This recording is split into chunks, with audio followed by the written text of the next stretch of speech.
tell people I work as an art therapist, the typical response that I get is, "What is that? What do you do? Do you provide coloring books activity?" You must be familiar with coloring books, as you can easily find them in online and offline bookstores. May I know who have ever used coloring books? Thank you for raising your hands. Okay, a lot of people use this, but a lot of people also mistaken this as the same as art therapy. Well, what are coloring books actually? Coloring books are pre-drawn images that invite people to color in with markers, crayons, color pencils. And the goals of coloring books are to provide leisure activities. It can be therapeutic, it can be fun for some people, but I would say that it's not for everyone. Why would I say that?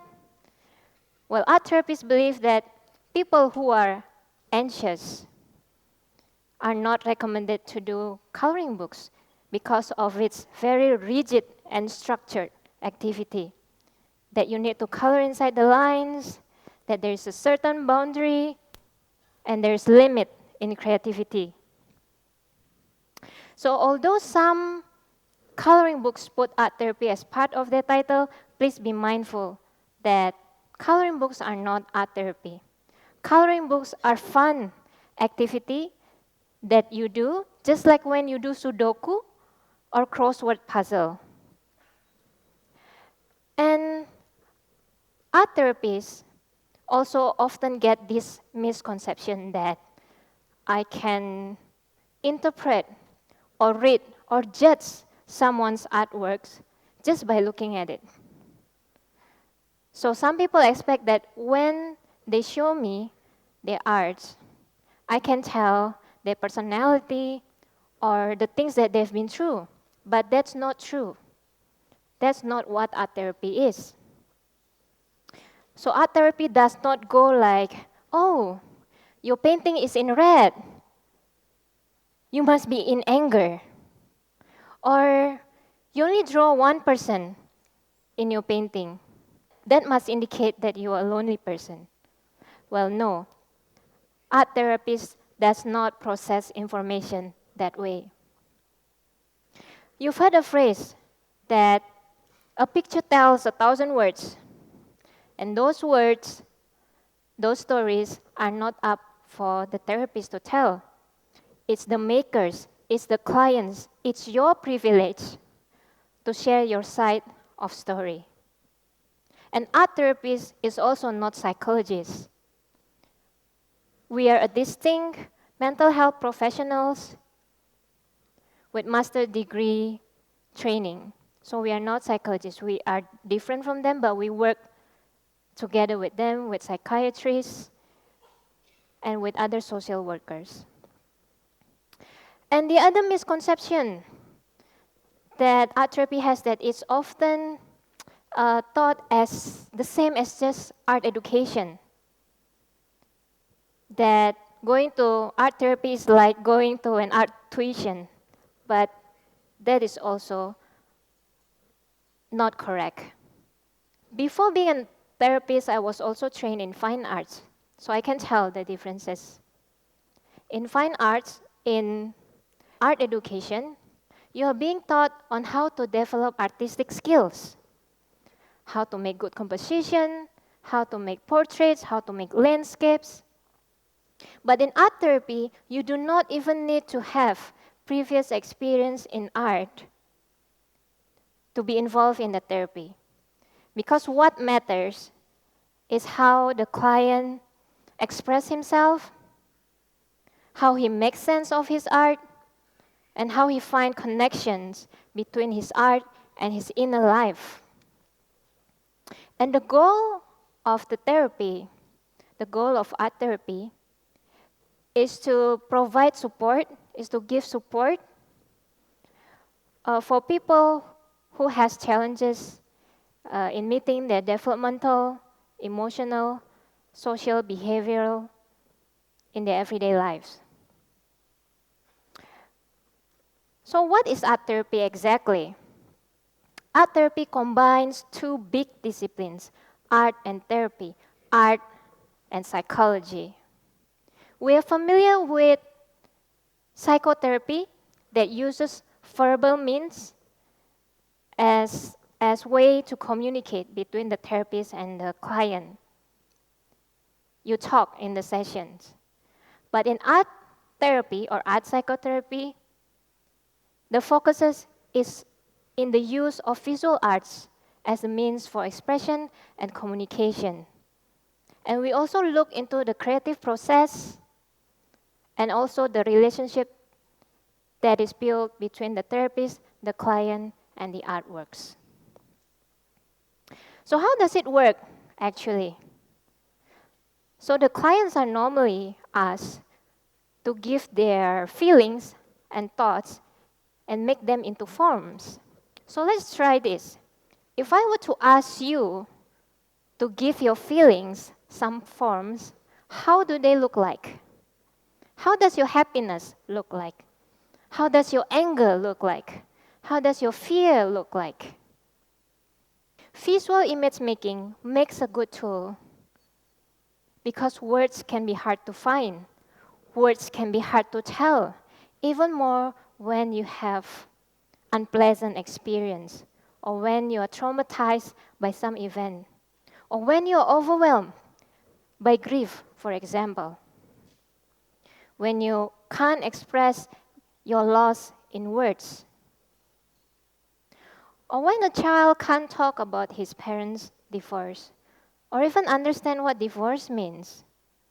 How do they process all of these complicated feelings they have inside them? If they can't find words to explain, they can illustrate it in drawing or in painting. Or when someone needs to release his anger, not by hurting people, not by destroying materials, but through colors and strokes. And art also gives the client freedom to share stories in their own way. If it's too scary to talk about an abuser, a bully at school, or to talk about a sickness that they are fighting with, they can illustrate them in forms of monsters, objects, or animals that they can relate to. And the use of these metaphors and symbols really help them to share their stories. And many people actually find relief in the sessions that they can choose to be quiet but still able to channel their feelings in a safe and productive manner. When you express yourself, there is a good release. And in art form, you can see your problem, you can touch your problem. So you have the chance to contemplate, reflect, and find ways to cope with it. And growth and healing comes when the clients uncover new coping skills.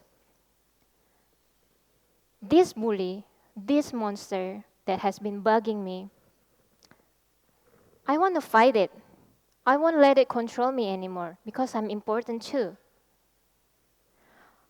Or when she realizes that she has been in a depression hole for quite some time, she needs to get out of it and reconnect with her loved ones.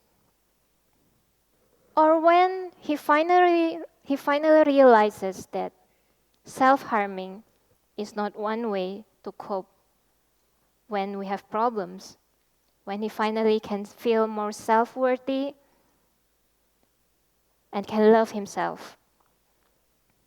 And we can really see the client's investment in therapy by looking at the way they put effort into their artwork, how they treat their artworks.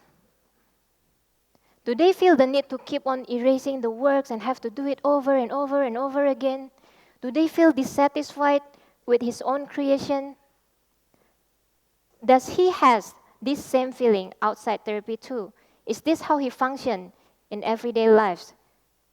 Feeling hopeless, feeling useless? Or does this person when making his art can feel the satisfaction, feels proud of his accomplishments.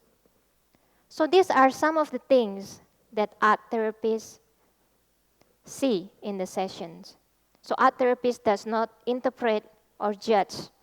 We facilitate the creative process, we give tools for expression, we provide unconditional listening, we give a safe environment, and we give guidance for reflection so that change can happen. And other than seeing the clients, I also work very closely with their support systems. And let's not forget about them.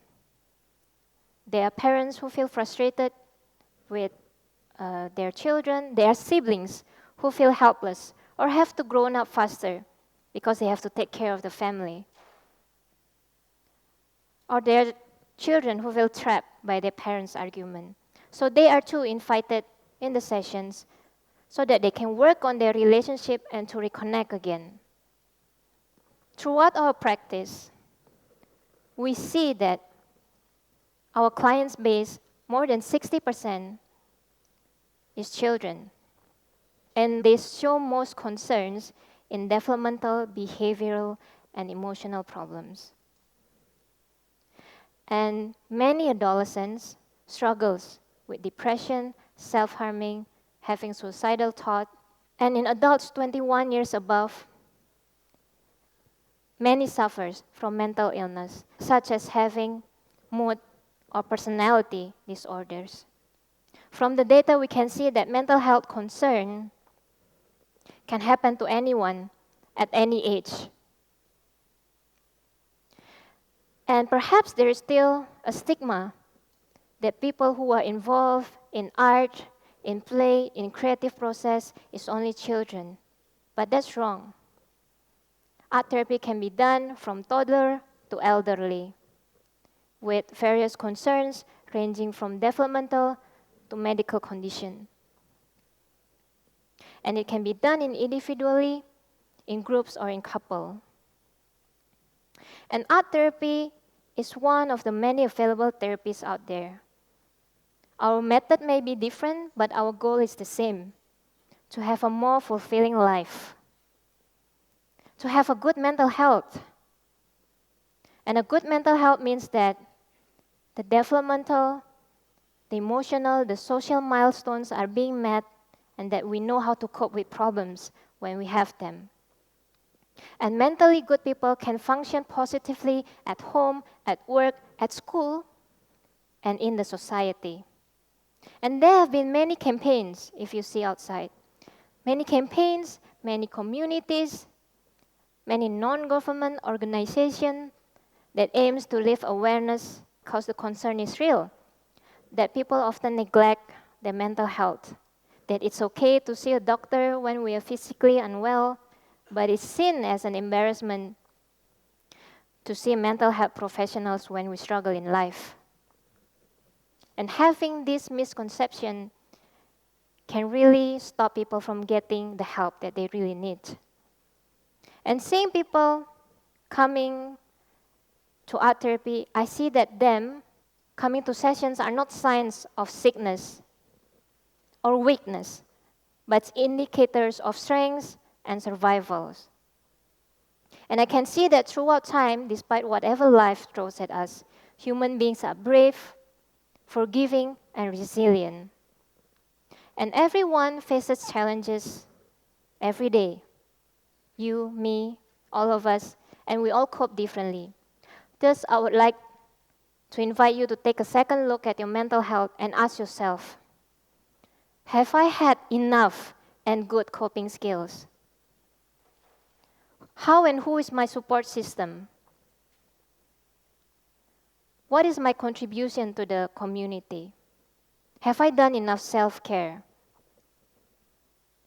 And one way to gain personal insight is through image making. And art making is not only for artistic people, and definitely not only for children. Making creation has been part of human being, and art has been around since the caveman period. So doodle and explore. Draw someone you love, visualize your dream, make a sculpture. Have fun exploring and discovering yourself. Get in touch with your inner self and find out more about who you are. I hope that this sharing is insightful and that we all learn to take better care of ourselves, both physically and mentally. Thank you.